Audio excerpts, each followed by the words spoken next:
Ashama harka fuunee daawwattoota keenya kabajamoo OMN Kaayiroo irraa oduu isiniif qabna oduu waliin Anfaayisaa Iliyaasi. Labsii yeroo hatattamaa Itoophiyaan labsite hordofuun hawaasni addunyaa yaaddoo biyyattii irraa qaban addeessaniiti jiran. Miseensonni mana maree Awurooppaa labsii san hordofuun dhimmi qabiyyee mirga dhala namaa biyyattii kan akkaan nama yaaddeessa ta'us ibsan.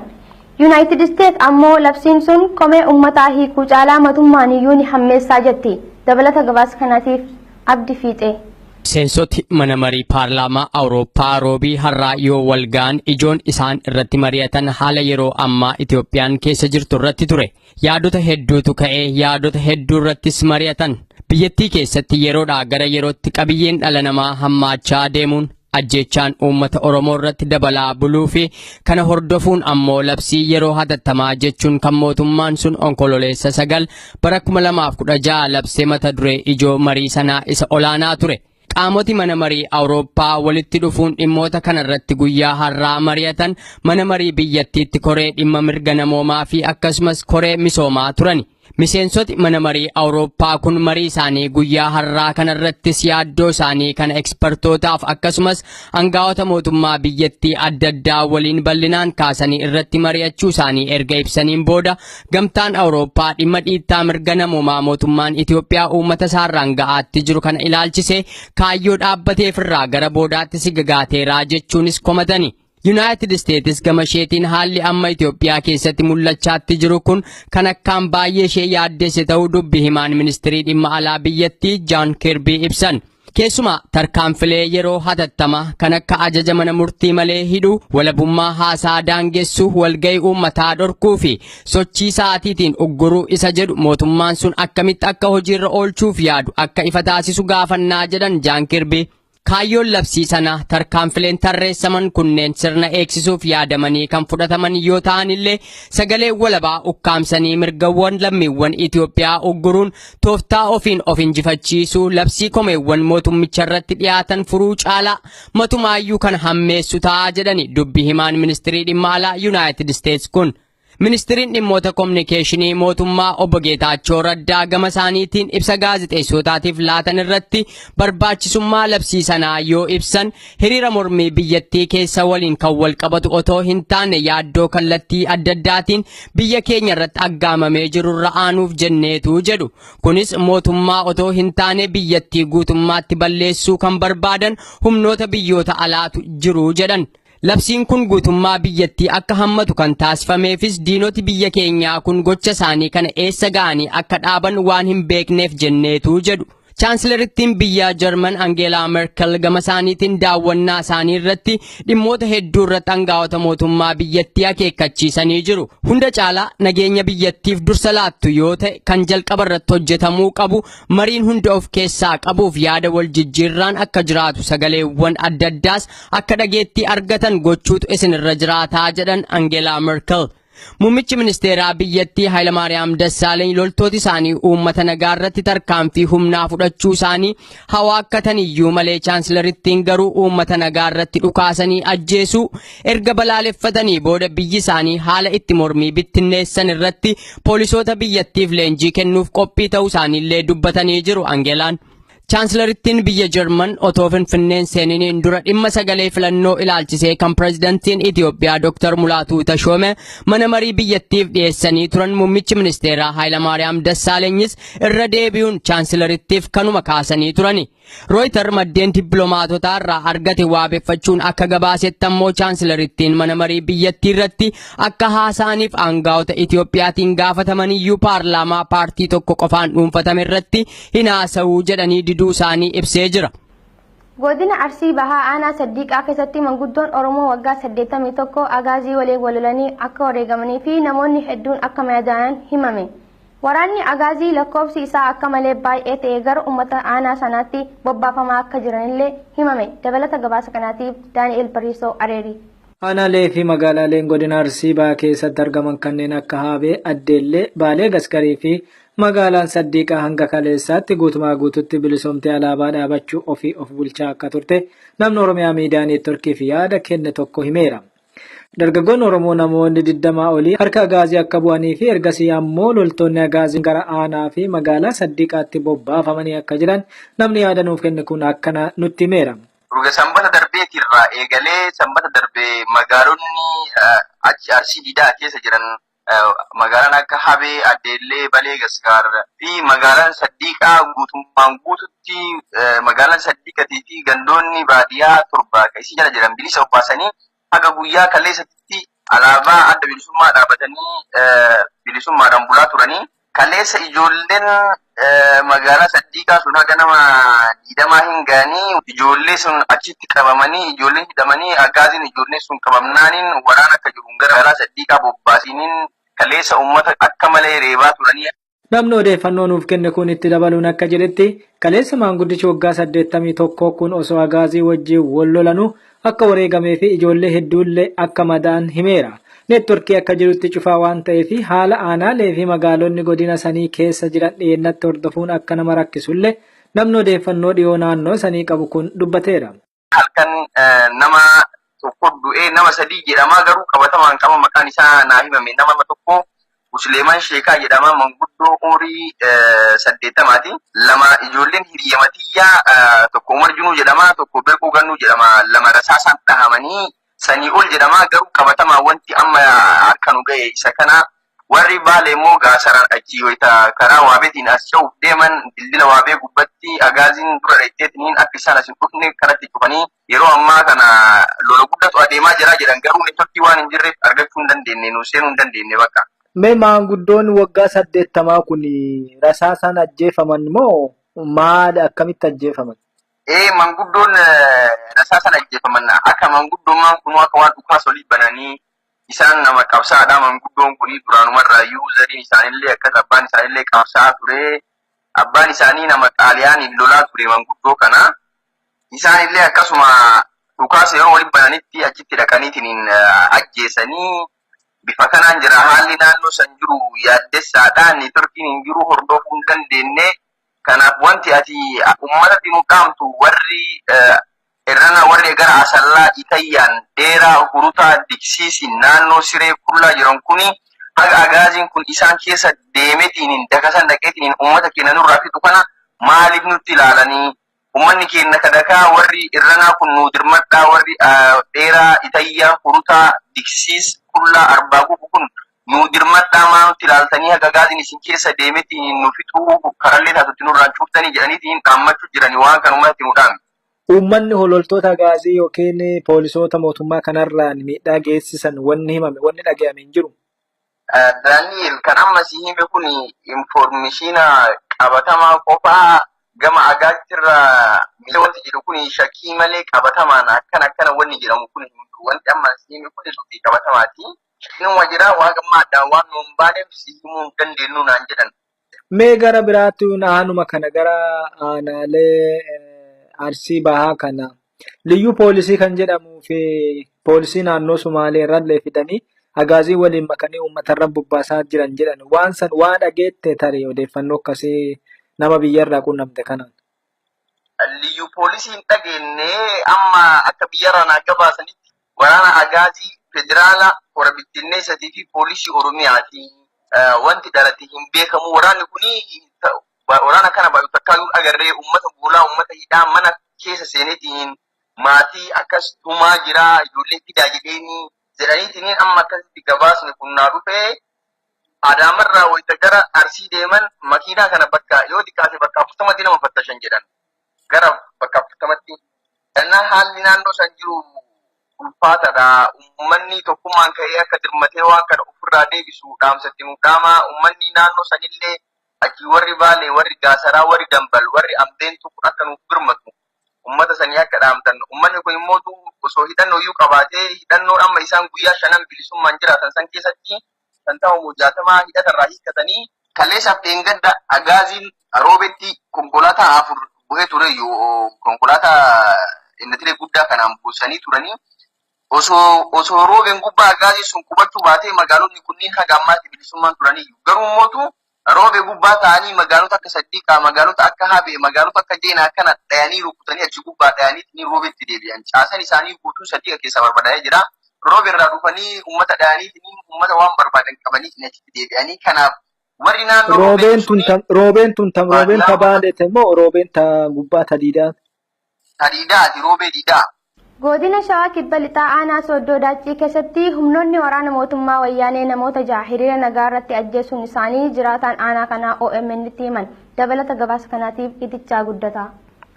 Mormii jiraattonni godina Shawaa Kibba Lixaa Aanaa Sooddoo Daachii taasisaniin humnoonni waraana mootummaa wayyaanee lammiilee nagaa namoota jaha ajjeesuu isaanii jiraataan aanaa kanaa dubbatanii namoota ajjeefaman kanneen keessaa abbaa gadaa duraanii kan ta'ani obbo Baqqalaa Wadaajoo manguddoo umurii waggaa 78 fi ijoolleen waggaa 14 roobaa bashaadaa keessatti argamu isaanis namni kun OMN itti himaniiru. Abbootii gadaa duraanii obbo Baqqalaa Wadaajoo bokkuu ganna 78dha.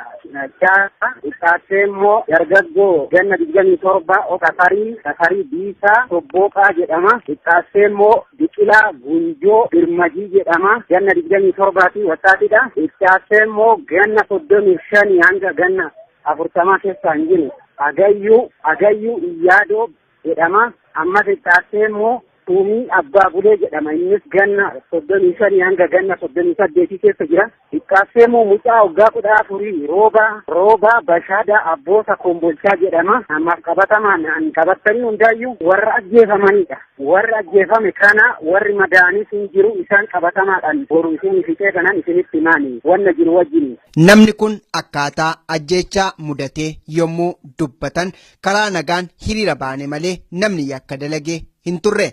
Gaaffiin keenyas ta'e hiriirri keenya gaaffii bilisummaadha jechuun erga dubbataniin booda akkaataa obbo Baqqalaan hiriira kanarratti wareegamanis namni kun akkas jechuun dubbatu. Manguddoon kun gisee dura ka'u ijoolleen keenya maaliif ni jalaa dhumu? Ijoollee anatu isin dura deema anallee ajjeesanii jedhanii dura deemaa turanii ijoollee of duuba dhoowwanii waan badaan haasa'inaa badaan dubbatinaa jedhanii of duuba dhoowwanii ofiif dura deemaa turanii isaan booda ijoollee isaan biratti fixu agarraan bakka nadheessa gisee jedhanitti manguddoon baay'inaan danda'anii waan hin kalle bakka isaan rukutuu jammaranii isaan sanatti lubbuun isaanii darbee. Sirna awwaalcha wareegamtoota kanneenii irratti hirmaachuuf carraan nuyi arganne hin turre.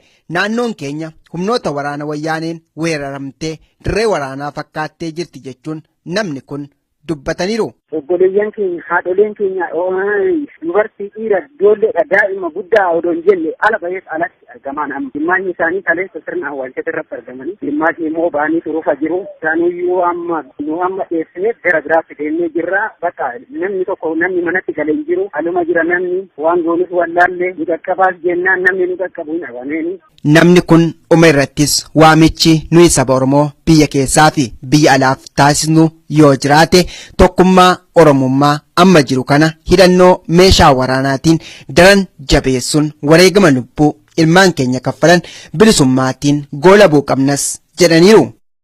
Mormii godina Arsii Lixaa Aanaa Adaabbaatti gaggeeffamaa jiru hordofuun loltoonni agaazii ganda Huntoo Aloolaa keessaa namoota hedduu qabanii hidhuun himame. Magaalaa Heeraroo keessattis miidhaan hammeenya uummataa mudataa jiraachuun jiraattonni dubbatan. Dabalata gabaasa kanaatiif Usmaan Ukkume. Godina Arsii Lixaa Aanaa Adaabbaa ganda Huntee Aloolaa keessaa loltoonni agaazii namoota nagaa duuchaan qabanii hidhaa jiraachuun himame.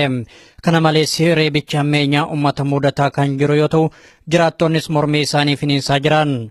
Guyyaa kaleessaa Aanaa Adaabbaa gandoota 18 keessatti erga waajjiraaleen mootummaa hedduun balaa ibiddaatiin barbadaa'anii as haalli jiru daran hammaatee jira. Jiraataan Aanaa Adaabbaa tokko akka jedhanitti ji'oota 11 guutuuf rakkoon hammeenyaa aanaa isaanii mudachuu nuuf himanii keessumattuu erga labsiin hatattamaa baay'ee as haalli jiru daran yaaddessaadha jedhan. Ganama barii har'aa ganda Huntee Aloolaa qofa keessa loltoonni agaazii namoota hedduu qabanii bulchiinsa magaalaa Adaabbaatti dubbatan. Aanaa Adaabbaa jalatti gandoota argamu hedduu keessatti qabalee maalii jaraa gubanii turanii karaalee ganda karaa keessa dabarsu karaalee cufanii turanii amma ganda Huntee Aloolaa jedhamu keessatti guyyaa har'aa agaaziin fi poolisiin duddees uummata gar malee tumanii gara magaalaa Adaabbaatti fidaa jiranii. Loltoonni agaazii yeroo eeggatanii namoota nagaa mana irra deemuun qabanii hidhuun hanqatee reebicha hamaa irraan dhaqqabsiisaa jiru jedhan. Halkan edaa qofaa konkolaataa lamaan hawwataa fi manguddoota hedduu qabanii jiran. Karaa san uummanummaan itti fe'ee cufee ture cufaa ture jechuudha gara torbee tokkootiif. Kalee dhufteeti banuudhaaf yaalii gootee turte hadhammootu ganama obboroodhaan osoo namni lafaa hin kahin manarra deemteeti achi nama guuraa turte. Dhiira dubartii ijoollee shamarranii akkasumas haga jaarsa gugurdaa fi dubartii guguddoo kan hunda manaa yaastee ijoolleen qeerroo manaa dhiisanii turanii. Kanuma yeroo eegdeeti amma halkan edaa seentee baay'ee nama miitee haala kanaan dubartii qofa makiinaa tokko feetee bulchiinsa magaalaa Adaabbaatti naqxee jirti amma. Dhiirallee ijoollee irraa jalqabee ijoolleen gara irra caalaa qeerroon dhiyeessanii midhaan isaa keessa seenanii akkasii jiranii ijoollee namoota gurguddaa kan mana argite jaartolee gurguddoo kanneen guurtee amma achitti magaalaa keessa walitti qabaa jirtii booda waa maal akka gootu hin beeknisa. Kun kanaan osoo jiru magaalaa Heeraroo keessatti dhiheenya kana tarkaanfii ajjeechaa loltoonni agaazii uummata nagaa irratti fudhataniin namoonni 23 yoo ajjeefaman 10 ol madaa'uun kan dagatamu miti. Loltoonni kun haala suukaneessaa ta'een namoota kana hunda erga ajjeesanii booda ammas miidhaa dhaqqabsiisaa jiru. Manneen jiraattotaa irra deemuun qabanii hidhuu fi reebuunis akkuma itti fufetti jira. Kana jala namoonni baay'een magaalaa dhiisanii gara biraatti baqachuudhaaf dirqamuu isaanii namni nutti dubbifne kun himan. Heeraroo namoonni akkuma jiruun kaanii baqataa jiranii jiran. Uummanni keessattuu magaalaa Heeraroo sun kaaniitiin gara bakka adda addaatti deemaa jiran bakka baadiyyaa gara biraatti jechuudha. Yaa sodaadha manarra deeman halkan hunda manarra deemaa waan jiraniif uummanni mana buluu hin dandeenye. Ammallee manaan alattillee yoo argan labsii maal jedhanii waan akka dhageettanii kana labsanii jiranii alattillee yoo argan waan kana yoo jala gara alalli gadheessan waan kanaan qabanii mana taa'uu hin dandeenye mana yoo ta'an manatti itti seenti gama waawayyoon jirutti baqataa jira jechuudha. Waliigalatti haalli jiraattota aanaa Adaabbaa fi magaalaa Heeraroo mudataa jiru garmalee ulfaataa ta'uusaa namni kun ibsanii jiru. Yeroo gara yerootti mootummaa humnaan biyyattii bulchaa jiruun miidhaan hammeenyaa uummata nagaa mudataa kan jiru yoo ta'u mormiin ummatichaas itti fufaa jira. Godina Arsii aanaa Leemmuu fi Bilbiloo keessatti boombii darbatameen dargaggoonni 18 akka madaa'anii fi isaan keessaa tokko akka lubbuun baate hubatame. Dabalata gabaasa kanaatiif Abdii Fiixee. Mudannoo irreechaan booda mormiin guutummaa Oromiyaa keessatti dargaggoota Oromootiin geggeeffamaatti jiru gara warraaqsaatti jijjiiramuusaa kan nu himan namni kun akka jedhanitti dargaggooti kunneen yoo boombiin kun irratti darbatamu hidhataa boombii darbate sanarraa hidhannoo hiikkachiisuuf yaalaa turanii jedhan. Godina Arsii aanaa Leemmuu Bilbiloo keessatti ganda qoomaa Walqixxee jedhamu keessatti 27 tokko 2009 akka lakkoofsa Habashaatti jechuudha. Qeerroon ganda qoomaa Walqixxee hojii kaakkaa, hojii kataaraa, hojii caffaa, qaamanya awwaaree daawwaa bursaa jedhamurraa walitti ba'anii socho'aa turanii hidhattoota gandaa irraa hiikkataa turanii. Sababa kanaan wal ta'ee taa'aa tokko kan guddataa dhaabaa jedhamu bira gaafa deeman qeerroo irratti boombii darbee nama 18 kan malee ijoolleen akka mana yaalaallee hin geeffamne dhorkanii warra hooggantoota aanaa aarsanii jechuudha aanaa Leemmuu Bilbiloo. Isaan keessaa mucaan tokko mana hidhaa har'a ganama kan du'e isa isaanii har'a maatiin fudhatanii fi awwaalatanii. Aanaa isaan naan jedhan kana keessa waraanni jabaan buufatee akka jiru kan naa himan namni kun akka jedhanitti odeeffannoo qabnurraa akka hubachuu dandeenyetti loltoonni dhufanii naannoo keenya qubatan kunneen kan Somaaliyaarraa dhufan ta'uu dhageenye jirraa jedhu. Waraanni gara oraalii 8 kan ta'u Somaaliirraa dhufe kan jedhan namni itti dhiyaatee gaafatti Somaaliirraa dhufe kan jedhan achitti buufamee jira boqojjii irratti jechuudha. Isaan kan seenan gadda galgala irratti kaleessa immoo fe'ataa turanii isaan cinaan gara aanaa shirkaa akka deeman warri kun ammoo gara aanaa dadabasaasaa gara godina Arsii lixaa jechuudha. Kanaaf amma ammoo naannoo amma qeerroon itti socho'aa ture sanii gandoota sanitti deemaa turanii kaleessa iyyuu deeman naannoo Kojii jedhamu gandoota sadiitu jira naannoo sanitti achi deemanii biyya keessa deemanii qeerroo baasaadha ijoollee fidaa jedhaniitti uummata gaafataa turanii. Dargaggoota yookaan qeerroowwan boombiin irratti darbatame madaa'aniif saniin booda waldhaansa fayyaa aangaa'otaan dhorkaman jedhame kan ilaalchise akkamiin nama boombii hidhatee jirutti humnaan hiikkachiisuuf itti deemamaa jedhee gaafadheetan ture.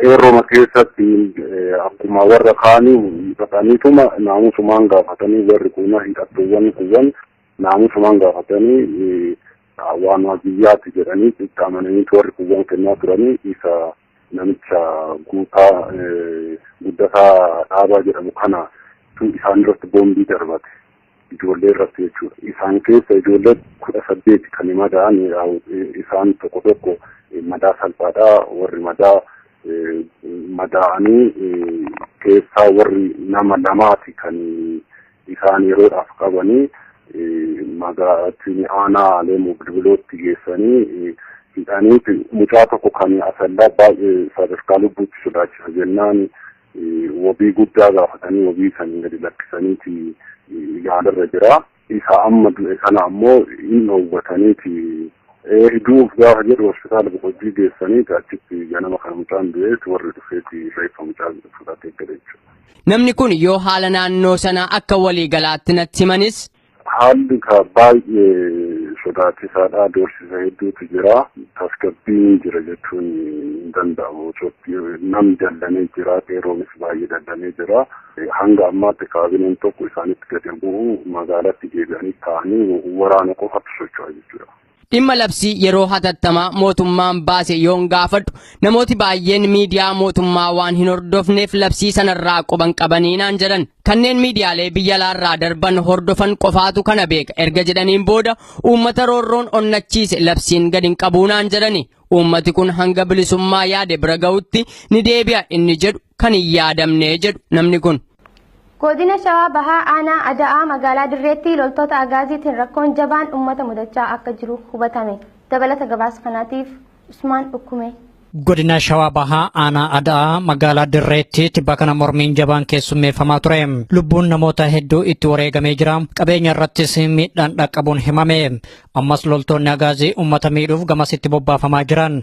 Kana malees mootummaan humnaan biyyattii bulchaa jiru karaa tokkoon maqaa jaarsummaa jedhuun jiraattota kana hawataa kan jiru yoo ta'u karaa biraatiin ammoo loltoota isaa gamasitti bobbaasaa jira kan jedhan jiraataa Aanaa Ada'aati.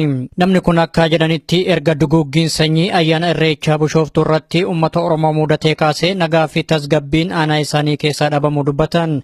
Nagaa ummatichaa booressaa kan jiran loltoota agaaziiti jedhan. Ummatichis gochaa loltoota agaazii kanatti xiiqayanii gara mormiitti imaluudhaaf dirqamanii jiru. Egaa qabiin kun kan jalqabe yaadni isaa gocha duguuggaa sanyii ayyaana irreechaa irratti raawwatan irraa ka'eetu jechuudha. Kanaaf gaafa guyyaa 24 akka lakkoofsa biyya kanaatti qabateetu yoo daawwannitta ijoollee namoota naannoo keenyatti awwaalaman isaan awwaalatanii hawaasa kakaasanii waan jiru kaayyoo hundaa ibsaniiti ta'e gara tarkaanfitti galan jechuudha qeerroon naannoo keenya. Akka namni kun jedhanitti onkololeessa 4 haga 7 bara 2016tti mormii aanaa isaanii keessatti geggeeffamee tureen hinjifannooleen cululuqaan jiraattotaan galmaa'ee ture. Achi booda gaafa 24 akka biyya kanaatti waajjira kantiibaa magaalaa Dirree barbadeessuudhaan meeshaa kilaashii jedhamu lama fudhatanii achumaan darbanii maashinoota daandii ittiin hojjetamu kabaatarii tokkoo fi ruullee lamaa fi shaawar tiraakii tokko barbadeessan gaafuma kana jechuudha. Bariisaa gaafa 25 immoo bariisaa ganama waajjira maayilaa fi uummataa kan jedhamu jira kan gandoonni sagalee waan xaa'oo maalii kana keessatti kuufatanii jira isa barbadeessanii achuma keessa immoo meeshaa shamboodhaan gaafa ganamne sanii jechuudha. Gaafa 26 ammas immoo FTT kan jedhamu farmer training center waan jedhamu waan miseensota qotee bultoota miseensota isaan ta'an fakkeenya maal jedhamu kana achi keessatti kan leenjisanii jira. Isa barbadeessanii ammas immoo kilaashii lama gaafa sana booji'an jechuudha. Walumaa galattuu fakkii kana keessatti gaafa 26tti meeshaa waraanaa 10tu booji'ame. Aanaa Ada'aa gandoota hedduu keessatti mormii geggeeffamaa tureen wareegamni olaanaan itti kafalamee jira.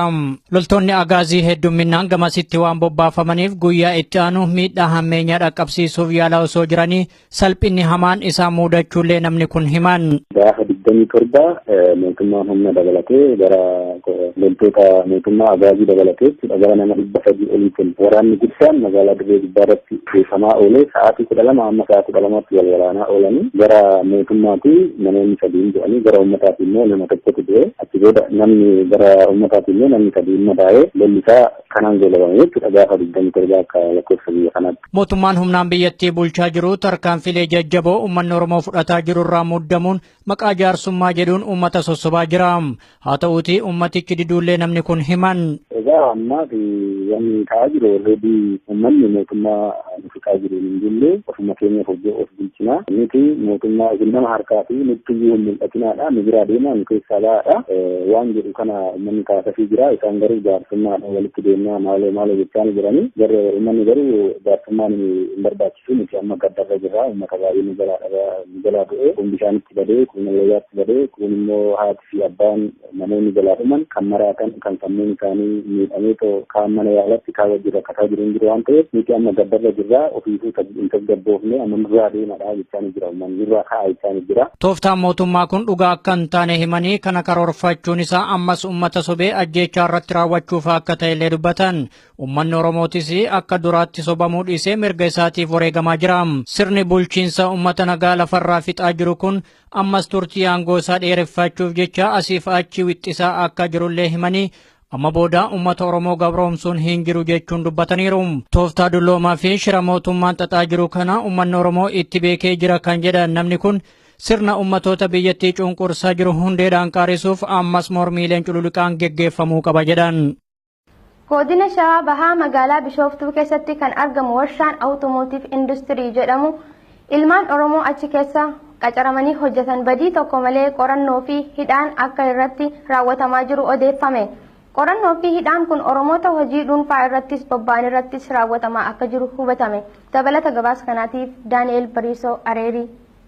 Ilmaan Oromoo magaalaa Bishooftuutti warshaa keessatti qacaramanii hojjechaa jiran badii tokko malee sababa Oromootaan qofaa fi loltoonni mootummaa qorannoo cimtuu irratti geggeessaa akka jiranii fi hidhaa akka jiran maddeen keenya himaneerani.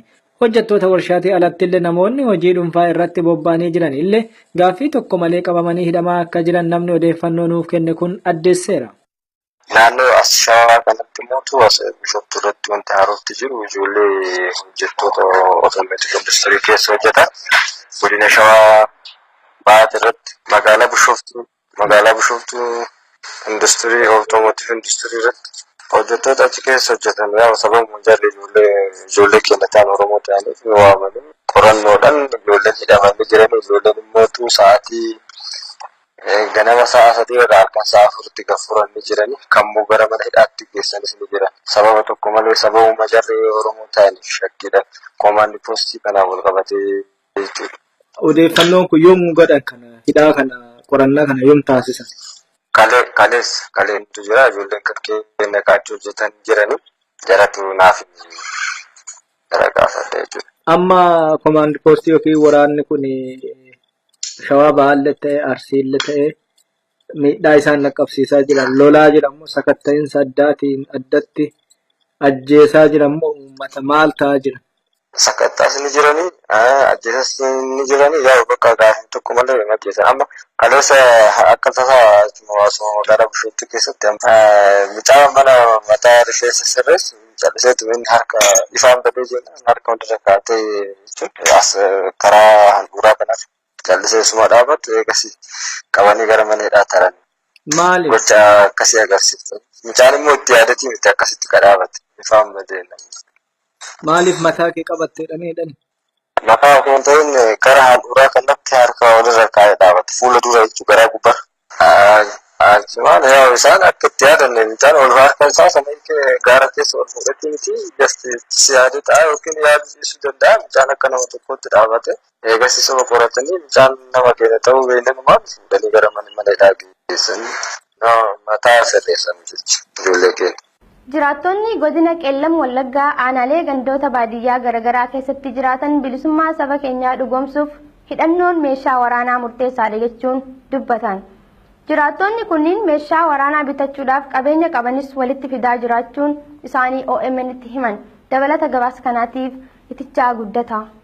Jiraattonni godina Qeellam Wallaggaa aanaalee garaagaraa keessa jiraatan bilisummaa keenya dhugoomsuuf hidhannoon meeshaa waraanaa murteessaadha jechuun dubbatanii aggaammii bilisummaaf jecha ilmaan keenya itti wareegaman dhugoomsuuf immoo qabeenya qabnu osoo mararsiifatiin walitti fiduudhaan qeerroo hidhachiisu irratti bobbaanee jirra.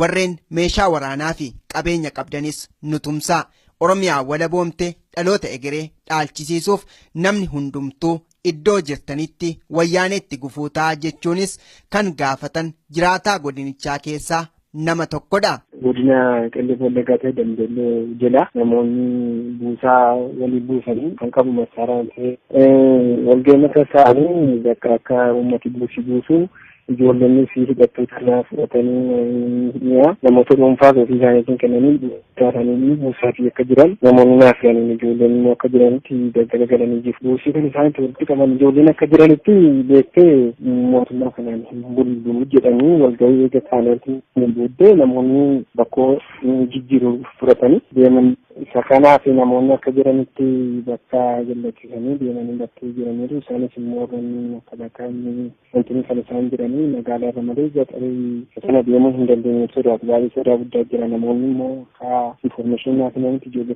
kana beeksisuu deeme namoota tokkotu jira kan du'anii adawaa keessa turanii isaantu hundeessee haadha isaa fuudhee deemee bakka ammeessinaan buusanii akka jirutti garuu namoonni akka duwwaan deemnee masaaraa fudhatanii hidhataarraa namoota dhuunfaarraas fudhatanii deemanii isaasitti immoo uummatni warri hafan immoo walga'ii ta'anii kana booddee mootummaa kanaan hin bullu jedhanii haala kanaan kan irra jiran baay'ee wanti jedhamee jiraaf hin jechuu barbaade.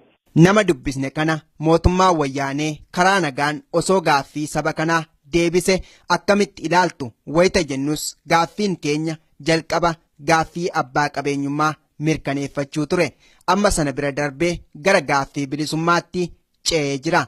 Mootummaan ofii bilisummaa hin qabne immoo bilisa nu baasa jennee hin yaannu. Kanaaf furmaanni dhugaan wayyaanee hundeedhaan hunkuteessuudha jedhu. Kun dhibbaa dhibbatti gaaffiin kun deebi'eeraa sun taane dabale malee gaaffiin kun waan deebi'e hin qabu. Gaaffiin kun gaaffii daddabale malee gaaffiin kun deebi'ee tokkollee waan hin jirredha uummati kan inni deebisu deebiin wanta ta'e tokkollee deebi'uu hin dandeenye. Kanaadha kan uummati kaafaa jiru. Uummanni gaaffiin qabu akkuma ta'ee jiru uummanni gaaffiin amma qabu mootummaa kana dhibbaa dhibbatti buluu hin dandeenye. Kana booddee nuti walii fi warra gumaa kaaneera walii wajjin deemuu hin dandeenyu kan jedhudha uummati gaaffiin qabu. Dhuma irrattis namni kun akka jedhanitti kutaalee Oromiyaa keessa buufatee kan jiru humna waraanaadha. Humnoonni waraanaa kunneen immoo qe'ee keessa deemtee ilmaan Oromoo biyya abbaa keenyaa keessatti ajjeesaa jirti. Kana booda reeffa lakkaa'uu hin barbaannu ofirraa waraanuudhaan nuyi Oromoon bilisummaa barbaanna. Warreen biyya alaa waan qabdaniin Oromoo bira dhaabadhaa jechuunis dhaamaniiru.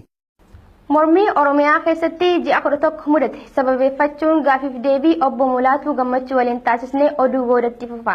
Uummata Oromoo biyya keessatti jimlaadhaan dhumaa jiru ilaalchisuun baqattoonni Oromoo mooraa bakka Kakumaa keessa jiraatan fuula dura waajjira mootummoota gamtoomanitti hiriira bal'aa gaggeessaniitiin jiran. Dabalata gabaasa kanaatiif Usmaan Ukkume. Baqattoonni Oromoo mooraa bakka Kakumaa keessa jiraatan hiriira guyyaa kaleessa geggeessan irratti mootummaa Itoophiyaa duuchaan uummata Oromoo fixaa jiru balaaleffatanii jiru. Baqattoonni kun fuula dura waajjira mootummoota gamtoomanii yookaan UNHCR fi waajjira sagantaa dhaabbata nyaata addunyaatti kan isaan hiriira kana geggeessan. Hiriirri baqattoota Oromoo mooraa bakka Kakumaa keessa jiraataniin qophaa'e kun baqattoota saba biroo ta'anis hirmaachisee jira. Qindeessaa hiriira kanaa keessaa namni tokko akka jedhanitti dhumaatii ayyaana Irreechaa Horaar sadii irratti raawwatame ilaalchisee baqattoonni mooraa bakka Kakumaa keessa jiraatan guyyoota sadiif gadda isaanitti dhagame ibsatanii turan. Dabalataan guyyaa kaleessaattis hiriira seena qabeessaa geggeessuullee himan. Siidaa Bobbaasaan jedha. Ani koree qophii waan kanaa qopheesse keessaa hin jira. Haala ficha'aatii fi haalota barreeffamaa achi dhiyaate keessaa warra qopheesse keessan jira. Guyyaa sadi dura sabab sablammeen kaambii baqattoota mooraa baqattootaa keessatti argaman Oromoo ta'ee Amaara ta'ee cuftinuu sabab sablammii as keessa kan jirti mana jireenya isaanii ka hojii irratti haala biyya deeme sun irratti ka bishooftu irra deeme sun ilaalchisee maatii ilma Oromoo achirratti raawwatame san ilaalchisee gadda nu dhagaame argisiifna jedhanii cufanii guyyaa lamaan cufan eega xumurate booda guyyaa kaleessaa hiriirriin baheef. Obbo Fiidaan akka jedhanitti hiriirri kun waajjira sagantaa nyaata addunyaa duratti geggeeffamuu nuuf himanii gochaa mootummaan Itoophiyaa uummata Oromoo irratti raawwataa jiru hiriira isaanii kanaan abaaranii jiran. Fuula LWF duratti jechuun LWF jechuun World Food Program mana sagantaa nyaata addunyaa ka jedhu dura kompaawwandiin jira. Isa fuula duratti bahanii qaama dhimmi ilaalchisu UNHCR ta'ee kaambii manajaa jechuun mootummaa keenya haalli ta'ee kana cufa beeksisanii achitti hiriira bahanii uummata Oromoo biyya keessatti tarkaanfii mootummaan irra fudhatee dhala uummata Oromoo hobbaasisanii balaaleffachuuf. Akka isaan nuuf himanitti hiriirri kun kan qophaa'een baqattoota Oromooti. Haa ta'uutii baqattoonni sabaa fi sablammoota Itoophiyaa hedduun qooda irraa fudhatanii jiran. Hiriira kanarratti yoo xiqqaate namoonni 500 ol kan argaman ta'uu himanii rakkoo uummata Oromoo irratti geggeeffamaa jiru bifa barreeffamaatiin waajjira mootummoota gamtoomaniitti galfachuu isaaniillee dubbatan. Bifa barreeffamaatii fi bifa dhaadannootiin gara cufaanuu ni argisiifne. Baay'inaan yoo akkam xiqqaate garri nama 500 oliin baheera. Kun baqattootuma Oromooti moo baqattoota sabni biroollee keessa jiru? Sabni biraa uummata Oromoo, Amaaraa, Ogaadenaa fi Saawusern Itoophiyaa, uummata Gambeellaa cufa dabalatee bahe. Egaan daawwattoota keenya kabajamoo gama kiyyaan nagaatti isiniin jechaa qophiilee OMN kanneen hafan waliin turtii gaarii.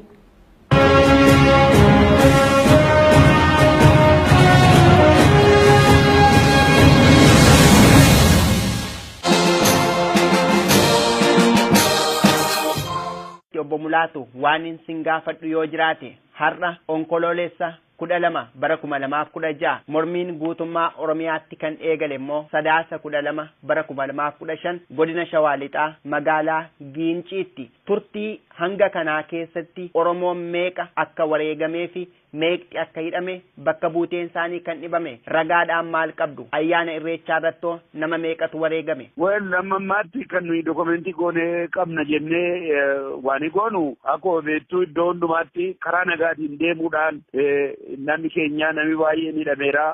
Paartiin keenya walakkaan isaa hidhamee mana hidhaa jira. Warra amma jiran immoo iddoodhumaayyuu immoo hojiirra iddoo jiranitti waajjirri keenya nu jala cufamee karaa adda addaatiin hacuuccaan nurra jiru warra achi jiranis hidhamanii kanaan ittuma fufaa jirra nuyi karaa kana duukaa jirra. Namni lubbuun isaa darbe hamma ammaatti gara 1,000 hin ta'a daataa isaa maqaa namootaatiin kaa'achuu hin dandeenye haa ta'uyyuu malee gara kana hunduma gaa'en hamma tokko qabna nuyi amma dokumentii kan nuyi goone nama 400 kan ta'u dokumentii goone irraa isa gararraa immoo iddootti waan caasaan keenya namni keenya kan kana dokumentii isaa qaban hundumtuu iddoodha biiroon keenya waan nu jala waajjira keenya keessaa waan nu jala caccabee fudhatamee warra dokumentii isaas nu harka waan ta'eef kana jechuun dandeenyu malee sentraalii kana qabna namni gara 10,000 ta'uu hidhameera iddootti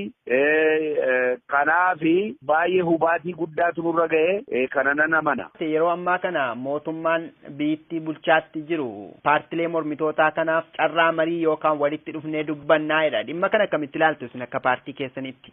Maali walitti dhufanii dubbachuun nuyi duumaayyuu waan nuyi gaafataa turreedha. Walitti dhufanii dubbachuu dhiisuun amma ammaatti waan inni balleesse waan guddaa waanta ta'eef walitti bahanii dhufanii ta'anii waliin dubbachuun garaa qulqulluudhaan hin barbaachisaa jenna. Garuu callumadhanii seekkoof walitti dubbachuu bichaa otoo hin ta'in dubbii hiikuudhaaf qophaa'anii walitti dhufuudha kan barbaachisu. Amma kan jechaa jirtanii maree kana yoo nuuf laate mareen kun akka gaarii ta'etti kan isin jechaa jirtani. Garuu gaaffiin saba Oromoo kan kaleessaa irra immoo amma qooshee fagaateera miila dheereffateera. Gaaffiin Oromoo kalees mirga wabii isaati kan inni barbaadu amma immoo gaaffii bilisummaa jedhu kutaalee Oromiyaa keessatti finiinaa jira. Isa kanoo akkamitti ilaaltu mootummaa yookiin sirna bulchiinsa wayyaanee kana keessatti hin furama jettanii yaadduu isin?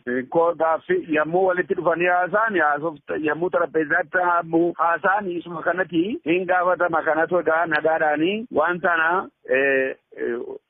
waan isa barbaadeera ofii isaatiin obbushuu barbaada sabi Oromoodha. Kanaatiif amma samma callumadanii akka itti jiraatu kanatu godhamuu tusa gubbaa jira jedhanii gaaffii kana xarapheezaa gubbaatti gaafatama. Isin akka OFC'ttis ta'e akka Koongireensii Federaalawaa Oromootti maal barbaaddu? Gaaffii saba Oromoo kallattii kamiin osoo deebi'e dhugumatti Oromoon fala argata jettanii yaaddu akka paartii keessanitti?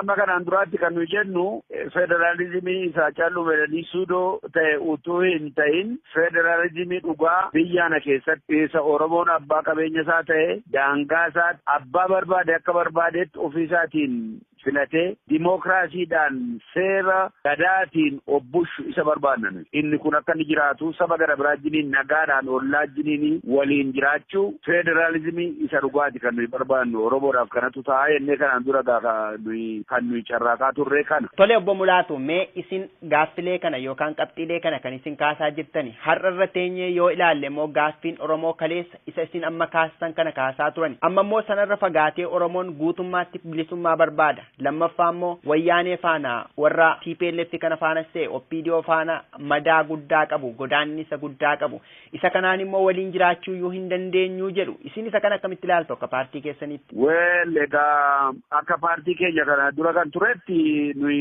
pirogiraamii keenya teenyee waan jijjiirre hin qabnu saba gara biraajiniin walii gallee federaalizimii dhugaan biyyaana keessa jiraatee nagaadhaan waliin jiraanna gara seechitti isa wayyaaneen kanaan dura uume rakkinanni uume isa kana hunduma isaa ciramee badee haaraa saba gara biraajiniin nagaa keenya uumne daangaa keenya eeggannee qabeenya keenya abbaa qabeenya keenya taanee jiraannaa innagaa pirogiraamii haaraa gara isaa asitti waan irratti dubbannee waan goone miti amma kan nuyi barbaannu isa karaa adda addaadhaa haasofnu utuu hin ta'in siyaasii Oromoodhaa iddoo tokkotti walitti dhufee mana tokkotti tumee waan kana barbaannaa han jedhu yoo kaate isa duukaas hin buuna isa adda addaan deemanii nama gara biraajiniin walii galanii intinaa ta'an utuu hin ta'in tokkummaan waanidhaa kan nuyi iyyaa turreef kanaadha kanaatiifi tokkummaa keenyaanii gaaffii gaafachuun nu gubbaa jiru walii gallee iddoo tokko teenyeeti kadheen gadda interviiyuu Mahammad Hasan nan dhaggeeffadha iddoo adda addaa teessanii afaan adda addaa hin haasa'inaayi iddoo tokko teessanii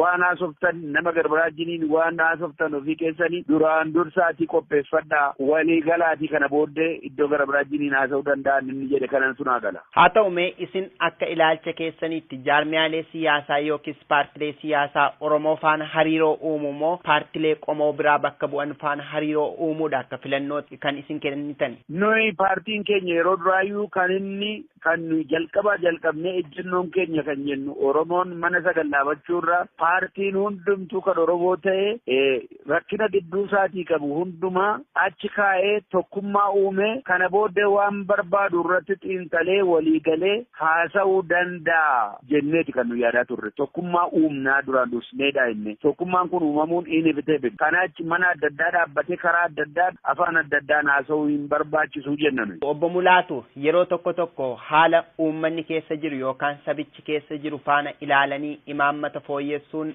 gaariidha moo gaarii miti jettanii yaaddu? Haa ta'u jaarmiyaaleen siyaasaa hedduun amma biyyoota alaa kana keessa jiru isaan faana deemuudhaaf wanti isin daangessu akka hudhaatti yookiis akka rakkootti maaltu jira akka koongireensii federaalawaa Oromootti? Waliigaltee barbaada malee wanti nu rakkisu tokko iyyuu hin jiru. Waliin haasofuu barbaachisaa yoo waliin haasofne kun rakkinan fidu waliin haasofnaa isa jedhudha ammayyuu kan nu yaasaa jiru malee faallaa deemnaa nuyi kanumatu nu baasaa jennee waan ofii keenya murteeffannee kaane utuu hin ta'in waan Oromoon barbaadu duukaa buunee waliin haasofnee iddoo tokkotti gudunfinee tokkoon deemna inni jedhu isa kana laalchisuudhaaf. Haa ta'u amma Oromoon yookiis sabni Oromoo guutuun yeroo ammaa kana fincila karaa nagaa isin itti aarsaa kaffalaa turtanii hooggantoonni keessan immoo kunoo mana hidhaa keessatti itti gidirfamaa jiran karaa nagaa kan jedhudha. Karaa nagaan kun jijjiiramni dhufullee fala dhumaa hin kennine jechuun Oromoon gara qabsoo hidhannootti deemaa jira. Paartiin keessan dhimma kan akkamitti ilaala? Waan Oromoon hojjetu nuyi dura dhaabbannu karaa nagaatii kun fincila ati deemsiftu kuni sirrii miti nuyi karaa nagaarra jirraa karaa nagaatiin neechariin keenya asuma biyya kana keessattis kan nuyi itti dhaabbanne nagaa irratti hundoofne karaa nagaatiin dhaabbanne nagaadhaan soolvii goonaa dimookiraasiin hin dhufaa inneeti ammas kun hundumtu mootummaa inni amma raasaa jiru kun inni yeroo ammaatti waan gochaa jiru kun karuma nagaa kan ittiin hojjetaa turreedha. haaraa miti ammas taanaan karaa nagaadhaa yemmuu dhibeedu yemmuu mootummaan isa seera dimookiraasii kanaan isa nuyi nagaadha jennu kana fudhachuu yemmuu didu sab immoo ka'ee hinkoo jedhee yemmuu ni fincilu ageenisiisaas miti kun gaaffiidhuma keenya fudhateeti kan sabi kan inni dura ba'ee deemaa jiru kanaatii fi isa waan dhannaa dhabnu miti garuu hamma danda'ametti karaa nagaatiin roomtallee akka ni dhumu fedhii. Gara dhumaarratti Oromoodhaafis ta'e yookiis mootummaa wayyaaneef maal dhaamtu maalitus furmaata jedhu obbo Mulaatuu Gammachuu akka paartii Koongireensii Federaalawaa Oromootti. Amma nu danda'ametti paartiin TPLFidha nagaatiin taa'ee gaaffii saba kanaadha nagaan deebisuutu isa gubbaa jira jenna. Nagaan deebi'uu baannaan sabi kuni waan isaa ittuma fufaa jira, qabsoo isaa ittuma fufaa jira. Qabsoo kana keessatti kufaatii guddaatu dhufa. Lubbuun namaa hin bada, materiyaaliin hundumtuu hin bada, biyyattiin rakkinarra buuti. Kanaatiif isinis waan buufattan hin qabdanii. Kanaaf nagaadhaan hundumaan deemuun baay'ee ba'eessaa kana gaaffii Oromoodhaa amma deebisaa hin jennan. Haa ta'u ulfaadhaa galatoomaa obbo Mulaatuu Gammachuu ibsanuuf kennitaniif. Aadis ulfaadhu gooftaa ku fayyaatu.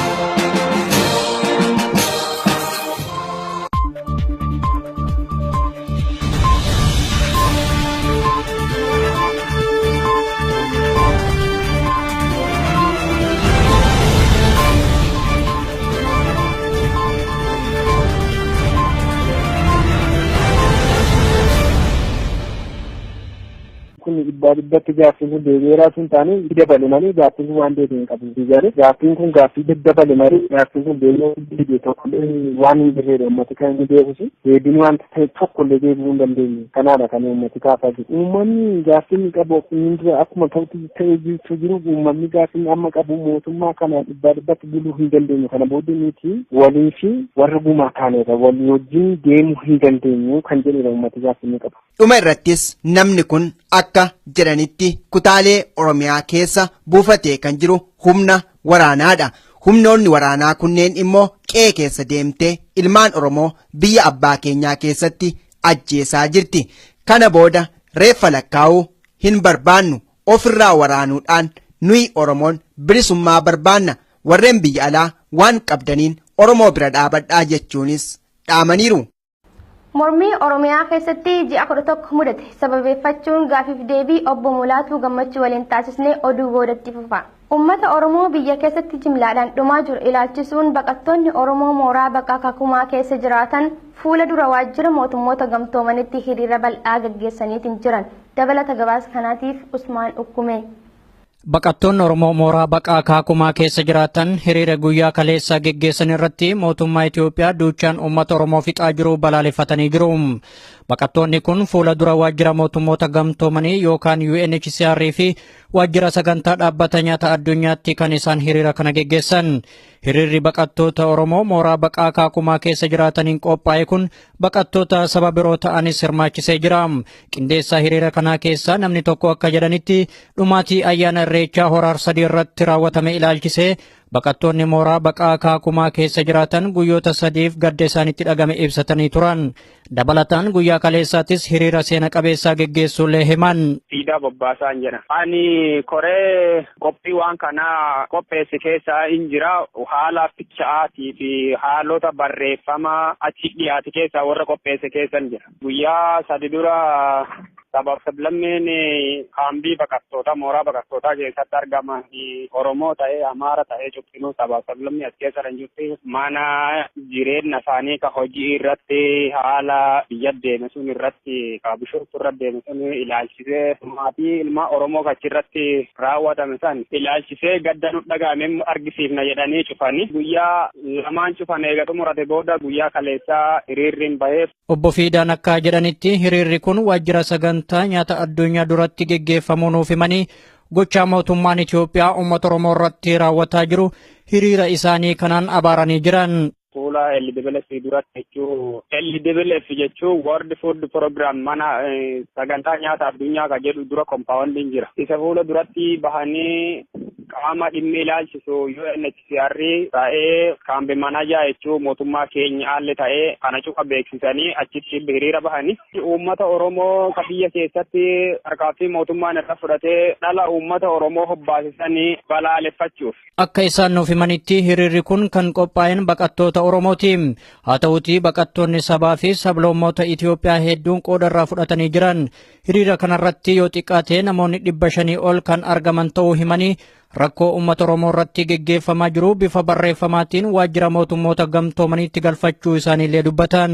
Bifa barreeffamaatii fi bifa dhaadannootiin gara cufaanuu ni argisiifne. Baay'inaayyuu akkam xiqqaate garri nama 500 oliin baheera. Kun baqattootuma Oromooti moo baqattoota sabni biroollee keessa jiru? Sabni biraa uummata Oromoo, Amaaraa, Ogaadenaa fi Saawusirni Itoophiyaa, uummata Gambeellaa cufa dabalatee bahe. Egaan daawwattoota keenya kabajamoo gama kiyyaan nagaatti isiniin jechaa qophiilee OMN kanneen hafan waliin turtii gaarii.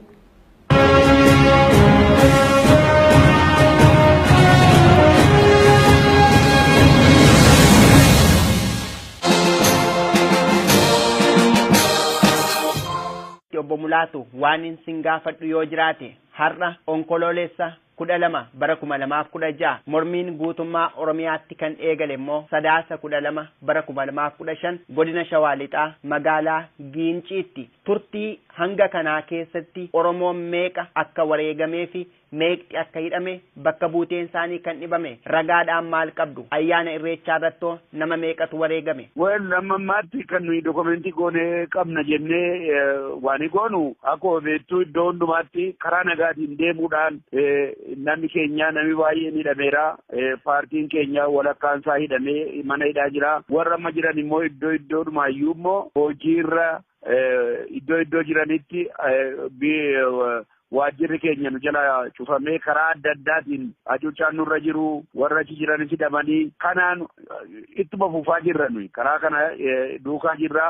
Namni lubbuun isaa darbe hamma ammaatti gara 1,000 hin ta'a daataa isaa maqaa namootaatiin kaa'achuu hin dandeenye haa ta'uyyuu malee gara kana hunduma gaa'enna hamma tokko qabname amma dokumentii kan nuyi goone nama 400 kan ta'u dokumentii goone irraa isa gararraa immoo iddootti waan caasaan keenya namni keenya kan kana dokumentii isaa qaban hundumtuu iddoodha biiroon keenya waan nu jala waajjira keenya keessaa waan nu jala caccabee fudhatamee warra dokumentii isaas nu harka waan ta'ee fi kana jechuun dandeenyu malee sentraalii kana qabna namni gara 10,000 ta'uu hidhameera iddootti kanaafi baay'ee hubaatii guddaatu nurra ga'e kana nan amana. Yeroo ammaa kana mootummaan biyyattii bulchaatti jiru paartilee mormitootaa kanaaf carraa marii yookaan walitti dhufnee dubbannaa jedha dhimma kana akkamitti ilaaltu isin akka paartii keessanitti? Maali walitti dhufanii dubbachuun nuyi duumaayyuu waan nuyi gaafataa turreedha. Walitti dhufanii dubbachuu dhiisuun amma ammaatti waan inni balleesse waan guddaa waanta ta'eef walitti bahanii dhufanii ta'anii waliin dubbachuun garaa qulqulluudhaan hin barbaachisaa hin garuu callumadhanii foolseekoof walitti dubbachuu bichaa otoo hin ta'in dubbii hiikuudhaaf qophaa'anii walitti dhufuudha kan barbaachisu. Amma kan jechaa jirtanii maree kana yoo nuuf laate mareen kun akka gaarii ta'etti kan isin jechaa jirtanii garuu gaaffiin saba Oromoo kan kaleessaa irra immoo amma qooshee fagaateera miila dheereffateera gaaffiin Oromoo kalees mirga wabii isaati kan inni barbaadu amma immoo gaaffii bilisummaa jedhu iyyuu kutaalee Oromiyaa keessatti finiinaa jira. Isa kanoo akkamitti ilaaltu mootummaa yookiin sirna bulchiinsa wayyaanee kana keessatti hin furama jettanii yaaddu isin? Gaaffii yommuu walitti dhufanii haasaan yommuu xarapheezaatti haasaan isuma kanatti hin gaafatama kanatu egaa nagaadhaanii waan sana waan isa barbaadeera ofii isaatiin bulchuu barbaada sabi Oromoodha kanaatiif amma samma callumedhanii akka itti jiraatu kanatu godhamuu tusa gubbaa jira jedhanii gaaffii kana xarapheezaa gubbaatti gaafatama. Isin akka OFC'ttis ta'e akka Koongireensii Federaalawaa Oromootti maal barbaaddu? Gaaffii saba Oromoo kallattii kamiin osoo deebi'e dhugumatti Oromoon fala argata jettanii yaaddu akka paartii keessanitti? Amma kanaan duraatti kan nuyi jennu federaalizimii isaa callumedhanii suudoo ta'e utuu hin ta'in federaalizimii dhugaa biyyaana keessatti isa Oromoon abbaa qabeenya isaa ta'e daangaa isaa abbaa barbaade akka barbaadetti. Ashama harka fuunee daawwattoota keenya kabajamoo OMN Kaayiroo irraa oduu isiniif qabna oduu waliin Anfaayisaa Iliyaasi.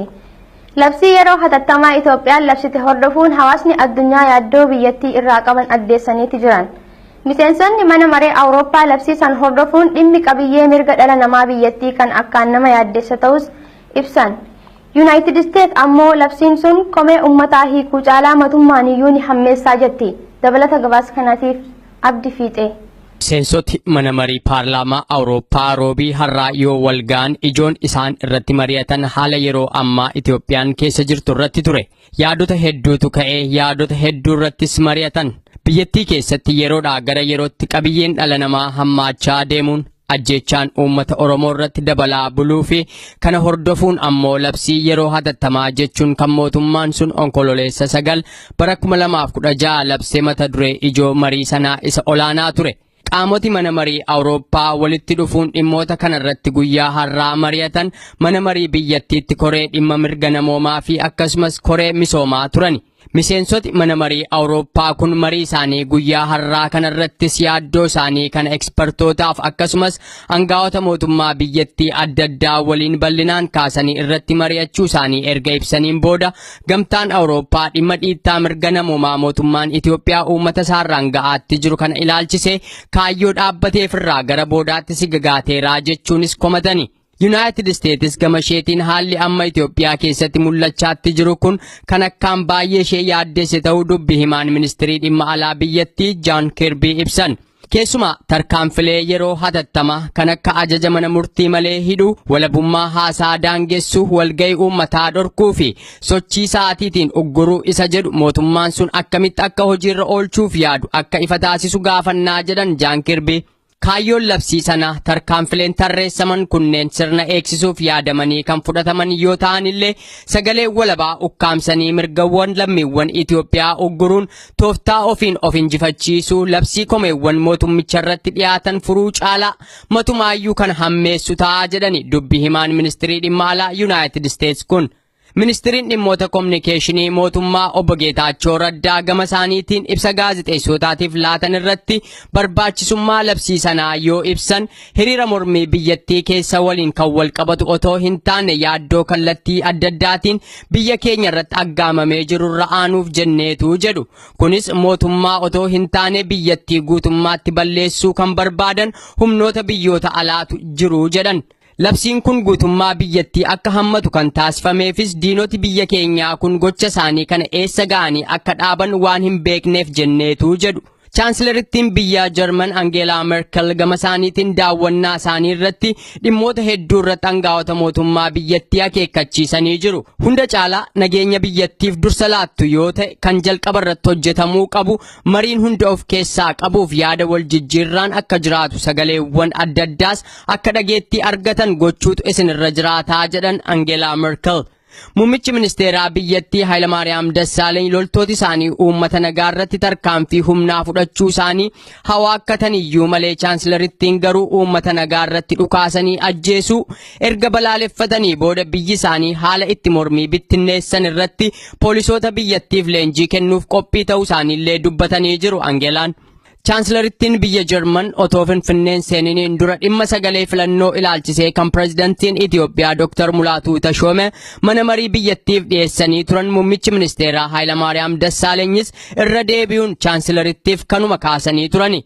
Rooyiter maddeen dippiloomaatotaa irraa argate waabeffachuun akka gabaasetti ammoo chaansilarittiin mana marii biyyattii irratti akka haasa'aniif aangaa'ota Itoophiyaatiin gaafatamaniyyuu paarlaamaa paartii tokko qofaan dhuunfatame irratti hin haasa'uu jedhanii diduu isaanii ibsee jira.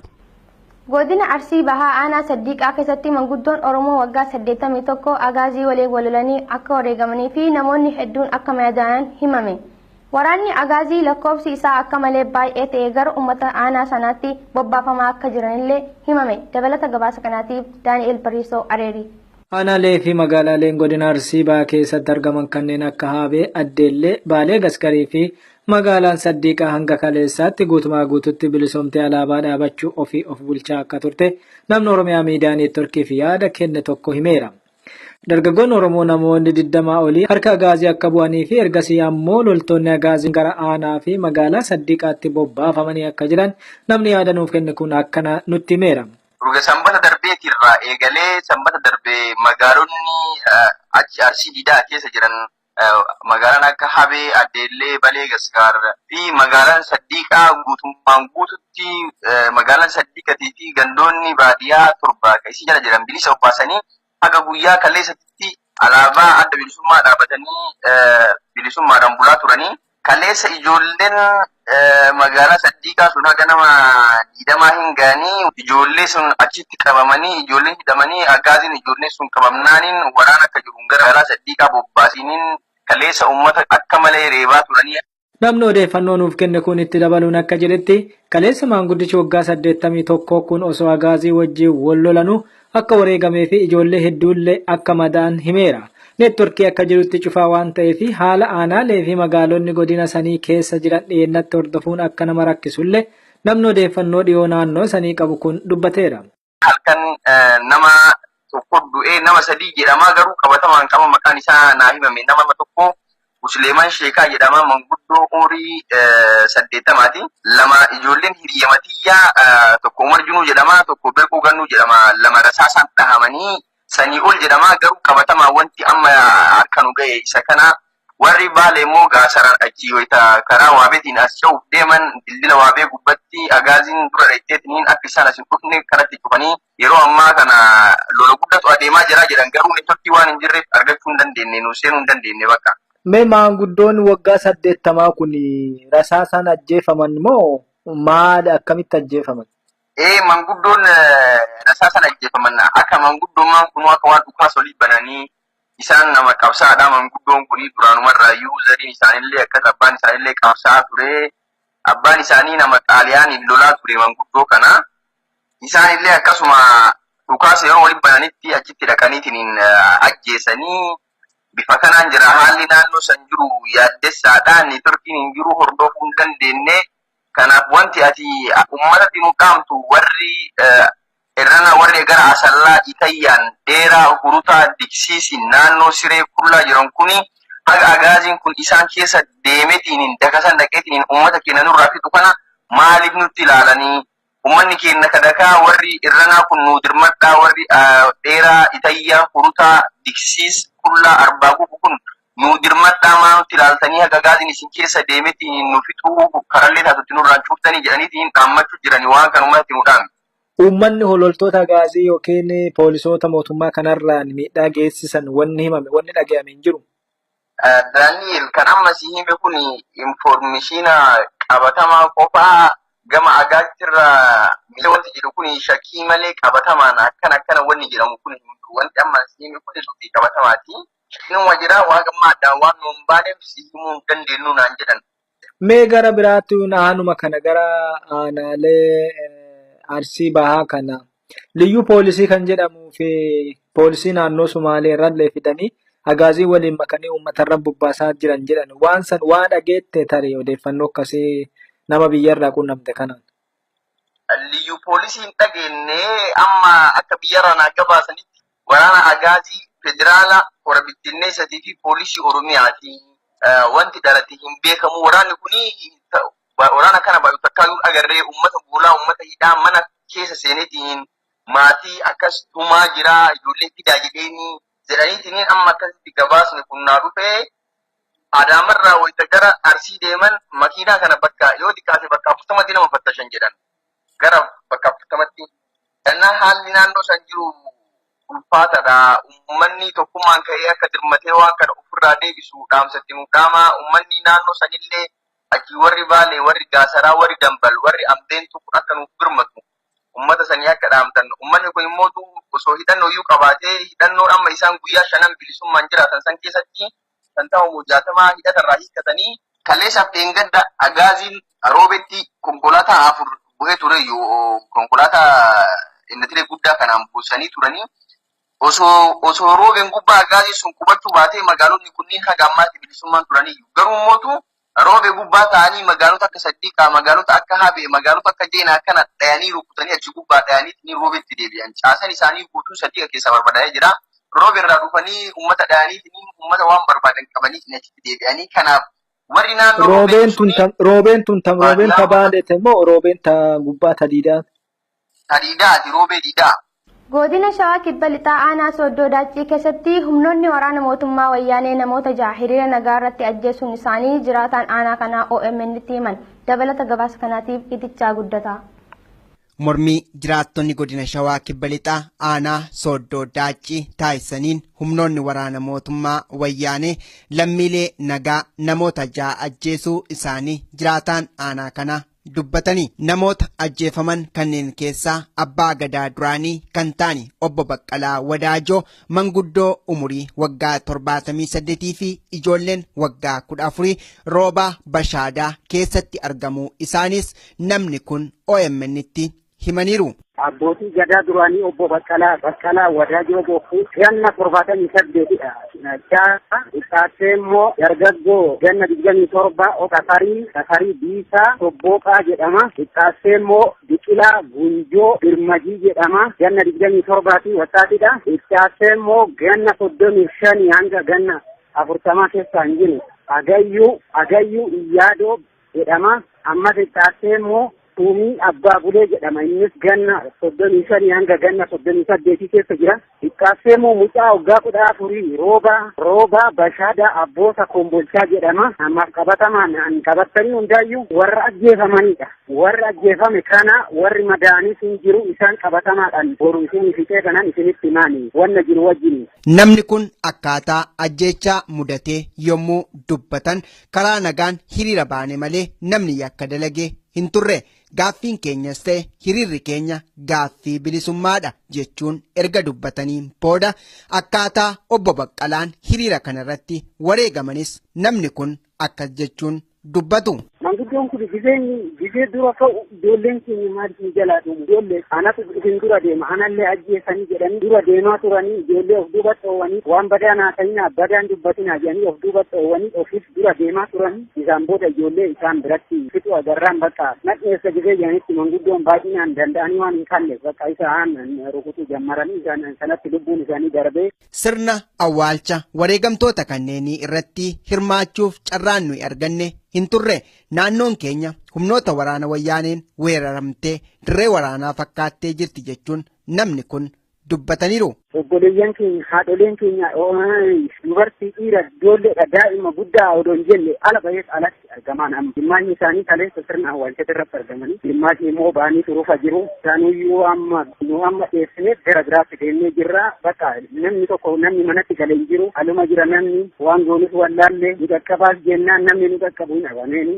Namni kun dhuma irrattis waamichi nuyi saba Oromoo biyya keessaa fi biyya alaaf taasisnu yoo jiraate tokkummaa Oromummaa amma jiru kana hidhannoo meeshaa waraanaatiin daran jabeessuun wareegama lubbuu ilmaan keenya kaffalan bilisummaatiin goolabuu qabnas jedhaniiru. Mormii godina Arsii Lixaa aanaa Adaabbaatti gaggeeffamaa jiru hordofuun loltoonni agaazii ganda Huntoo Aloolaa keessaa namoota hedduu qabanii hidhuun himame. Magaalaa Heeraroo keessattis miidhaan hammeenya uummataa mudataa jiraachuun jiraattonni dubbatan. Dabalata gabaasa kanaatiif Usmaan Ukkume. Godina Arsii Lixaa aanaa Adaabbaa ganda Huntee Aloolaa keessaa loltoonni agaazii namoota nagaa duuchaan qabanii hidhaa jiraachuun himame. Kana malees reebicha hammeenyaa uummata mudataa kan jiru yoo ta'u jiraattonnis mormii isaanii finiinsaa jiran. Guyyaa kaleessaa aanaa Adaabbaa gandoota 18 keessatti erga waajjiraaleen mootummaa hedduun balaa ibiddaatiin barbadaa'anii as haalli jiru daran hammaatee jira. Jiraataan aanaa Adaabbaa tokko akka jedhanitti ji'oota 11 guutuuf rakkoon hammeenyaa aanaa isaanii mudachuu nuuf himanii keessumattuu erga labsiin hatattamaa baay'ee as haalli jiru daran yaaddessaadha jedhan. Ganama barii har'aa ganda Huntee Aloolaa qofa keessaa loltoonni agaazii namoota hedduu qabanii bulchiinsa magaalaa Adaabbaatti dubbatan. Aanaa Adaabbaa jalatti gandoota argamu hedduu keessatti qabalee maalii jaraa gubanii turanii karaaleen ganda karaa keessa dabarsu karaalee cufanii turanii amma ganda Huntee Aloolaa jedhamu keessatti guyyaa har'aa agaaziin fi poolisiin duddeet uummata gar malee tumanii gara magaalaa Adaabbaatti fidaa jiranii. Loltoonni agaazii yeroo eeggatanii namoota nagaa mana irra deemuun qabanii hidhuun hanqate reebicha hamaa irraan dhaqqabsiisaa jiru jedhan. Halkan edaa qofaa konkolaataa lamaan haawwataa fi manguddoota hedduu qabanii jiran. Karaa san uummanummaan itti ka'ee cufee ture dhufee cufaa ture jechuudha gara torbee tokkooti. Kalee dhufteeti banuudhaaf yaalii gootee turte hadhammootu ganama obboroodhaan osoo namni lafaa hin kahin manarra deemteeti achi nama guuraa turte. Dhiira dubartii ijoollee shamarranii akkasumas haga jaarsa gugurdaa fi dubartii guguddoo kan hunda manaa yaastee ijoolleen qeerroo manaa dhiisanii turanii. Kanuma yeroo eegdeeti amma halkan edaa seentee baay'ee nama miitee haala kanaan dubartii qofa makiinaa tokko feetee bulchiinsa magaalaa Adaabbaatti naqxee jirti amma. Dhiirallee ijoollee irraa jalqabee ijoolleen gara irra caalaan qeerroon dhiyeessanii midhaan isaa keessa seenanii akkasii jiranii ijoollee namoota gurguddaa kan mana argitee jechuudha. Gaafa 20 ammas immoo FTT kan jedhamu Farmer Training Center waan jedhamu waan miseensota qotee bultoota miseensota isaan ta'an fakkeenya maal jedhamu kan achi keessatti kan leenjisanii jira. Isa barbadeessanii ammas immoo kilaasii lama gaafa sana booji'an jechuudha. Walumaa galattuu hojii kana keessatti gaafa 20 meeshaa waraanaa 10tu booji'ame. Ana adaa gandoota hedduu keessatti mormii geggeeffamaa tureen wareegamni olaanaan itti kafalamee jira. Loltoonni agaazii heddumminaan gamasitti waan bobbaafamaniif guyyaa itti aanu miidhaa hammeenyaa dhaqqabsiisuuf yaalaa osoo jiranii salphinni hamaan isaa muudachuullee namni kun himan. Gaafa 27 mootummaan humna dabalatee gara loltoota mootummaa agaazii dabalatee gara nama 300 oliitiin waraanni guddaan magaalaa Dirree Guddaatti geeffamaa oolee sa'aatii 12 amma sa'aatii 12tti wal waraanaa oolanii gara mootummaatti namoonni 3 du'anii gara uummataatti immoo nama tokkotu du'e achi booda namni gara uummataatti immoo namni 3 madaa'ee lollisaa kanaan goolabame jechuudha gaafa 27 akka lakkoofsa biyya kanaatti. Mootummaan humnaan biyyattii bulchaa jiru tarkaanfilee jajjaboo uummanni Oromoo fudhataa jiru irraa muddamuun maqaa jaarsummaa jedhuun uummata sossobaa jira. Haa ta'uutii uummatichi diduullee namni kun himan. Egaa ammaa fi wanni ta'aa jiru alreedii uummanni mootummaa nufiqaa jiru hin jirre ofuma keenyaaf hojii of bulchinaa nuti mootummaa nama harkaa fi nutti iyyuu hin mul'atinaadha nu bira deemaa nu keessaa baadha waan jedhu kana uummanni kaasafii jira isaan garuu jaarsummaadha walitti deemnaa maaloo jechaa jiranii garuu uummanni garuu jaarsummaan hin barbaachisu nuti amma gaddarra jirra uummata baay'ee nu jalaa du'e kun bishaanitti badee kun wayyaatti badee kun immoo haati fi abbaan namoonni jalaa dhuman kan maraatan kan sammuun isaanii miidhamee kaan mana yaalatti kaan wajjin rakkataa jiru hin jiru waan ta'eef nuti amma gaddarra jirra ofiifuu hin tasgabboofne amma nurraa deemadha jechaa jira uummanni nurraa ka'aa jechaa jira. Tooftaan mootummaa kun dhugaa akka hin taane himanii kana karoorfachuun isaa ammas uummata sobee ajjeechaa irratti raawwachuuf akka ta'ellee dubbatan. Uummanni Oromootis akka duraatti sobamuu dhiisee mirga isaatiif wareegamaa jira. Sirni bulchiinsa uummata nagaa lafarraa fixaa jiru kun ammas turtii aangoo isaa dheereffachuuf jecha asiif achi wixxisaa akka jirullee himanii amma booda uummata Oromoo gabroomsuun hin jiru jechuun dubbataniiru.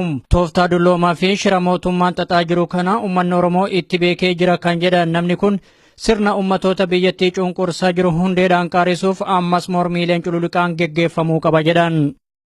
Godina Shawaa Bahaa magaalaa Bishooftuu keessatti kan argamu warshaan Awutoomotiiv Industirii jedhamu ilmaan Oromoo achi keessa qacaramanii hojjetan badii tokko malee qorannoo fi hidhaan akka irratti raawwatamaa jiru odeeffame. Qorannoo fi hidhaan kun Oromoota hojii dhuunfaa irrattis bobba'an irrattis raawwatamaa akka jiru hubatame. Dabalata gabaasa kanaatiif Daani'el Bariisoo Areerii. Ilmaan Oromoo magaalaa Bishooftuutti warshaa keessatti qacaramanii hojjechaa jiran badii tokko malee sababa Oromootaan qofaa fi loltoonni mootummaa qorannoo cimtuu irratti geggeessaa akka jiranii fi hidhaa akka jiran maddeen keenya himaneerani. Hojjettoota warshaatii alatti illee namoonni hojii dhuunfaa irratti bobba'anii jiran illee gaaffii tokko malee qabamanii hidhamaa akka jiran namni odeeffannoo nuuf kenne kun addeesseera. Naannoo as Shawaa kanatti mootu as Bishooftuu irratti wanti haarofti jiru ijoollee hojjettoota Awutoomotiiv Industirii keessa hojjetan godina Shawaa Bahaa irratti magaalaa Bishooftuu Industirii Awutoomotiiv Industirii irratti hojjettoota achi keessa hojjetan yaa sababa ijoollee keenya ta'an Oromoo ta'aniif ni waamamu.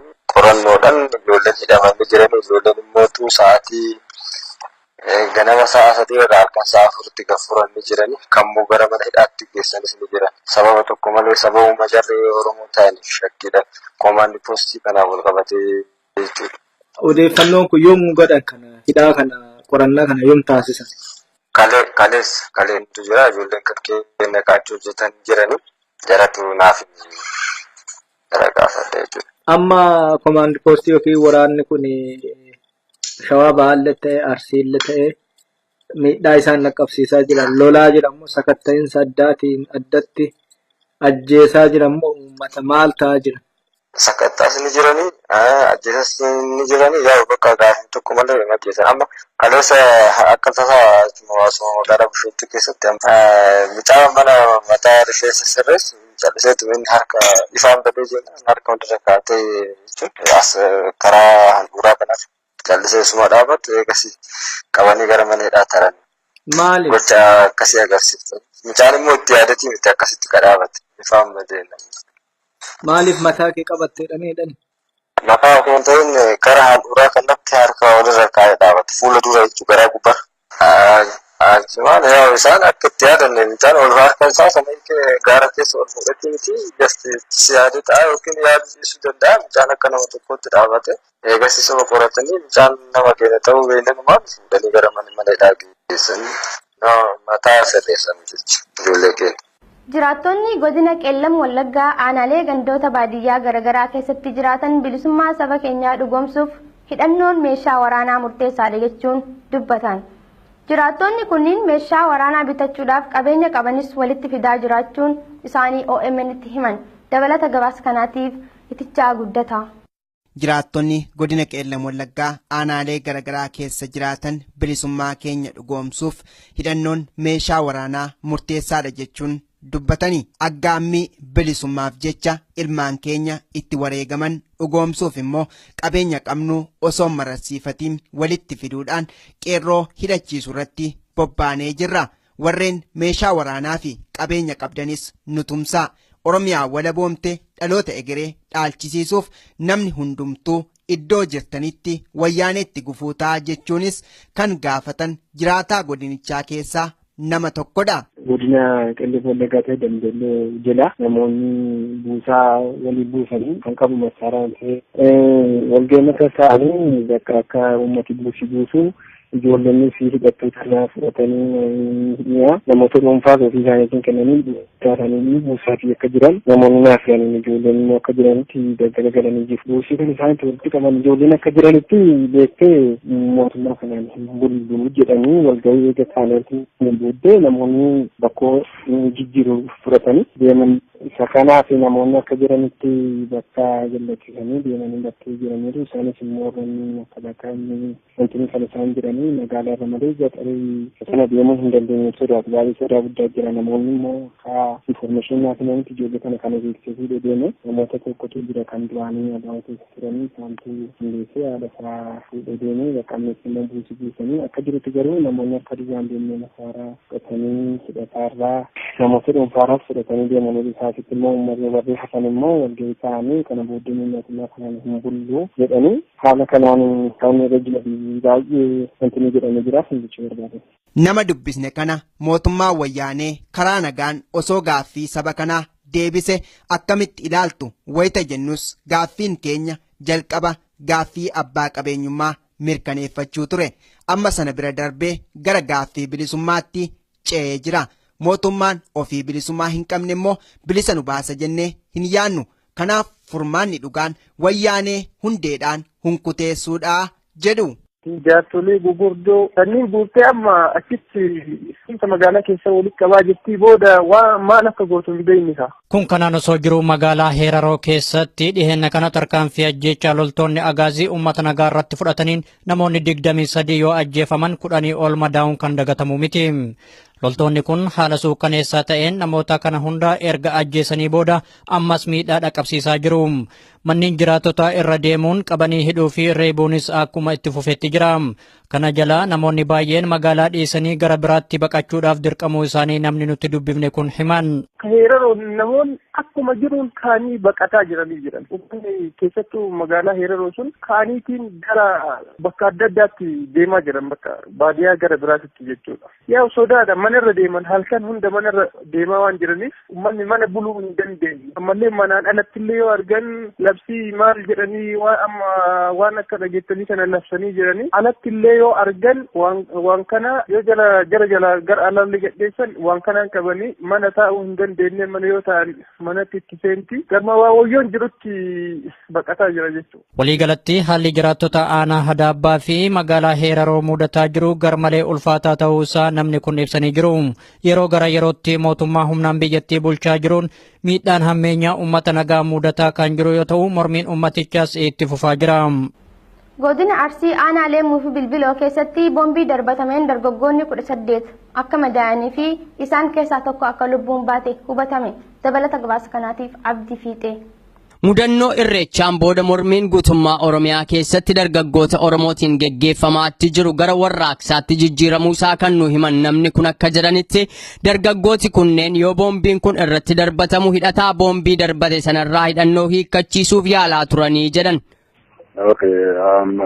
Godina Arsii aanaa Leemmuu Bilbiloo keessatti ganda Qoomaa Walqixxee jedhamu keessatti 27 tokko 2009 akka lakkoofsa Habashaatti jechuudha. Qeerroon ganda Qoomaa Walqixxee hojii Kaakkaa, hojii Kataaraa, hojii Caffaa, Qaamanyaa Awwaaree, Daawwaa Bursaa jedhamurraa walitti ba'anii socho'aa turanii hidhattoota gandaa irraa hiikkataa turanii sababa kanaa wal ta'ee taa tokko kan guddataa dhaabaa jedhamu bira gaafa deeman qeerroo irratti boombii darbee nama 18 kan malee ijoolleen akka mana yaalaan geeffamne dhorkanii warra hooggantoota aanaa sanii jechuudha aanaa Leemmuu Bilbiloo isaan keessaa mucaan tokko mana hidhaa har'a ganama kan du'e isa isaanii har'a maatiin fudhatanii fi awwaalatanii. Aanaa isaan naan jedhan kana keessa waraanni jabaan buufatee akka jiru kan naa himan namni kun akka jedhanitti odeeffannoo qabnurraa akka hubachuu dandeenyetti loltoonni dhufanii naannoo keenya qubatan kunneen kan Somaaliyaa irraa dhufan ta'uu dhageenye jirraa jedhu. Waraanni gara oraalii 8 kan ta'u Somaaliirraa dhufe kan jedhan namni itti dhiyaatee gaafatti Somaaliirraa dhufe kan jedhan achitti buufamee jira boqojjii irratti jechuudha. Isaan kan seenan gadda galgala irratti kaleessa immoo fe'ataa turanii isaan cinaan gara aanaa shirkaa akka deeman warri kun ammoo gara aanaa Dadabasaasaa gara godina Arsii lixaa jechuudha. Kanaaf amma ammoo naannoo amma qeerroon itti socho'aa ture sanii gandoota sanitti deemaa turanii kaleessa iyyuu deeman naannoo Kojii jedhamu gandoota sadiitu jira naannoo sanitti achi deemanii biyya keessa deemanii qeerroo baasaadha ijoollee fidaa jedhaniitti uummata gaafataa turanii. Dargaggoota yookaan qeerroowwan boombiin irratti darbatame madaa'aniif saniin booda waldhaansa fayyaa aangaa'otaan dhorkaman jedhame kan ilaalchise akkamiin nama boombii hidhatee jirutti humnaan hiikkachiisuuf itti deemamaa jedhee gaafadheetan ture. Qeerrooma keessatti akkuma warra kaanii hidhataniituma naamusumaan gaafatanii warri kun hidhattoowwan kuwwan naamusumaan gaafatanii waan biyyaatti jedhanii itti amananii warri kuwwan kennaa turanii isa namicha guddataa dhaabaa jedhamu kana isaan irratti boombii darbate ijoollee irratti jechuudha. Isaan keessa ijoollee 18 kan madaa'an isaan tokko madaa salphaadhaa warri madaa'anii keessaa warri nama lamaati kan isaan yeroodhaaf qabanii magaalattiin aanaa Leemmuu Bilbilootti geessanii hidhaniiti mucaa tokko kan asallaa baay'ee sadarkaa lubbuutti sodaachisa jennaan wabii guddaa gaafatanii wabii sanii gadi lakkisaniiti yaalarra jira. Isa amma du'e kana ammoo hin dhoowwataniiti du'uuf gaafa jedhu hospitaala boqojjii geessaniiti achitti ganama kan mucaan du'eeti warri dhufeeti reeffa mucaa fudhatee gale jechuudha. Namni kun yoo haala naannoo sanaa akka waliigalaatti natti himanis. Haalli baay'ee sodaachisaadha. Doorsisa hedduutu jira. Tasgabbiin jira jechuun hin danda'amu. Namni dallanee jira. Qeerroonis baay'ee dallanee jira. Hanga ammaatti kaabineen tokko isaanitti gadi bu'u magaalatti deebi'anii ta'anii waraana qofatu socho'aa jechuudha. Dhimma labsii yeroo hatattamaa mootummaan baase yoon gaafadhu namooti baay'een miidiyaa mootummaa waan hin hordofneef labsii sanarraa quban qabanii naan jedhan kanneen miidiyaalee biyya alaarraa darban hordofan qofaatu kana beeka erga jedhaniin booda uummata roorroon onnachiise labsiin gadi hin qabuu naan jedhani uummati kun hanga bilisummaa yaade bira ga'utti ni deebi'a inni jedhu kan hin yaadamne jedhu namni kun. Godina Shawaa Bahaa Aanaa Ada'aa magaalaa Dirreetti loltoota agaaziitiin rakkoon jabaan uummata mudachaa akka jiru hubatame. Dabalata gabaasa kanaatiif Usmaan Ukkume. Godina Shawaa Bahaa Aanaa Ada'aa magaalaa Dirreetti tibba kana mormiin jabaan keessummeeffamaa ture. Lubbuun namoota hedduu itti wareegamee jira. Qabeenya irrattis miidhaan dhaqqabuun himame. Ammas loltoonni agaazii uummata miidhuuf gamasitti bobbaafamaa jiran. Kana malees mootummaan humnaan biyyattii bulchaa jiru karaa tokkoon maqaa jaarsummaa jedhuun jiraattota kana hawataa kan jiru yoo ta'u, karaa biraatiin ammoo loltoota isaa gamasitti bobbaasaa jira kan jedhan jiraataa Aanaa Ada'aati. Namni kun akka jedhanitti erga duguuggiin sanyii ayyaana irreechaa Bishooftuu irratti uummata Oromoo mudatee kaasee nagaa fi tasgabbiin aanaa isaanii keessaa dhabamuu dubbatan. Nagaa ummatichaa booressaa kan jiran loltoota agaaziiti jedhan. Ummatichis gochaa loltoota agaazii kanatti xiiqayanii gara mormiitti imaluudhaaf dirqamanii jiru. Egaa kan jalqabe yaadni isaa gocha duguuggaa sanyii ayyaana irreechaa irratti raawwatan irraa ka'eetu jechuudha. Kanaaf gaafa guyyaa 24 akka lakkoofsa biyya kanaatti qabateetu yoo daawwannitta ijoollee namoota naannoo keenyatti awwaalaman isaan awwaalatanii hawaasa kakaasanii waan jiru kaayyoo hundaa ibsanii ta'e gara tarkaanfitti galan jechuudha qeerroon naannoo keenyaa. Akka namni kun jedhanitti onkololeessa 4 haga 7 bara 2016tti mormii aanaa isaanii keessatti geggeeffamee tureen hinjifannooleen cululuqaan jiraattotaan galmaa'ee ture.